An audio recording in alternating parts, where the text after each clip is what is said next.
কাজ করা লজ্জা নয়, লজ্জা হলো নিজেকে অহংকারী মনে করে ভাব দেখিয়ে লম্বা জামা গায়ে দিয়ে হাঁটা এবং অন্যের পকেটের টাকা কবে আমার পকেটে আসবে এটা চিন্তা করা, এটা লজ্জার বিষয়। কাজ করা লজ্জার বিষয় নয়।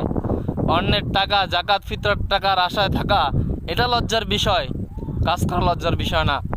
কিছুদিন আগে আমাকে আমাদের সহপাঠী আমার এক পোস্টে কমেন্ট করে, তোমার হাসি ঠাট্টার কমেন্ট, তোমার ক্ষেত খামারের কি অবস্থা। আসলে হাসি ঠাট্টার যাই করো এটাতেই শান্তি, এটাই হালাল। আর তোমরা যে অন্যের পা চাটতেছো, অন্যের গোলামি করতেছো, কমিটির গোলামি করতেছো, মুহতামিমের পা চাটতেছো, তোমাদের থেকে এই কৃষিকাজ, এই পরিশ্রম, এই কাজ এটা আল্লাহর দরবারে সম্মানিত। নবী সাল্লাল্লাহু আলাইহি সাল্লাম মাথায় বোঝা বহন করছে, সকল নবীরা ছাগল পালন করছে। তাহলে আমরা কোন সলু আর মলু? আমাদের তো সম্মান হয়ে গেছে, নবীর থেকে সম্মান আমাদের বেশি হয়ে গেছে।